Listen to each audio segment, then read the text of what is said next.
हनुमान जी के पास 8 सिद्धियां और 9 निधियां हैं, लेकिन 99% लोग नहीं जानते कि यह अष्ट सिद्धियां असल में है क्या। तो पहली सिद्धि है अणिमा। इसका अर्थ है अपने शरीर को अणु यानी धूल के कण जितना छोटा कर लेना। जब हनुमान जी लंका में प्रवेश कर रहे थे तो लंकिनी को चकमा देने के लिए उन्होंने इसी सिद्धि से खुद को मच्छर जितना छोटा बना लिया था। दूसरी सिद्धि है महिमा। इसका अर्थ है अपने शरीर को पहाड़ जितना विशाल बना लेना। जब समुद्र पार करते समय सुरसा ने रास्ता रोका तो हनुमान जी ने इसी सिद्धि का प्रयोग करके अपना आकार 100 योजन जितना बड़ा कर लिया था। तीसरी सिद्धि है गरिमा। इसका अर्थ है अपने शरीर को इतना भारी कर लेना कि कोई उसे हिला भी ना सके।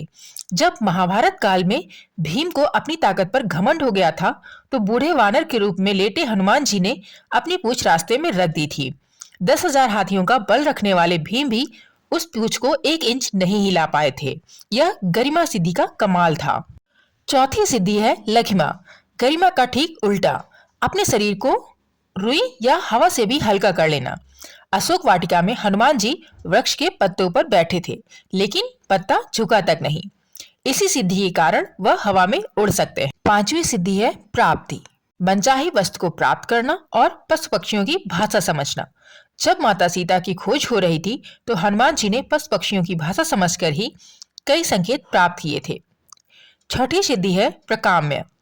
पृथ्वी, पाताल, आकाश या पानी कहीं भी बिना रोक टोक आने जाने की क्षमता। हनुमान जी का पाताल लोक जाकर अहिरावण को मारना या पानी के अंदर भी सांस ले पाना इसी सिद्धि का प्रमाण है। सातवीं सिद्धि है इशितो। इसका अर्थ है ईश्वर के समान नेतृत्व और शक्ति, मरे हुए को जीवन देने की क्षमता, वानर सेना का नेतृत्व करना व लक्ष्मण जी के प्राण बचाने में महत्वपूर्ण भूमिका निभाना। और आठवीं सिद्धि है वशित्व।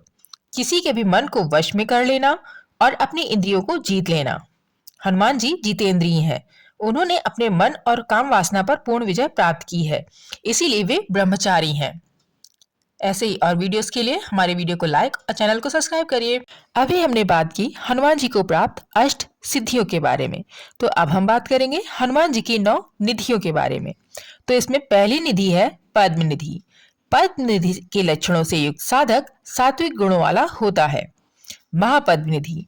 इस निधि के लक्षणों से युक्त साधक अपने संग्रहित धन आदि का दान धार्मिक कार्यों में करता है। नील निधि। इस निधि से युक्त साधक सात्विक तेज से संयुक्त होता है। मुकुंद निधि। इस निधि में साधक राज्य संग्रह में लगा रहता है। नंद निधि। इस निधि से युक्त साधक को आय और तरक्की प्राप्त होती है। मकर निधि। इसे तामसी निधि भी कहा गया है, जिससे साधक को अस्त्र शस्त्र रखने या संग्रह करने की शक्ति प्राप्त होती है। कक्षप निधि। इस निधि से युक्त साधक तामस गुण वाला होता है। शंख निधि। यह निधि एक पीढ़ी के लिए होती है। खर्व निधि। इसे मिश्र निधि भी कहा गया है और नाम के अनुरूप ही यह निधि अन्य 8 निधियों का सम्मिश्रण होती है। जय श्री राम।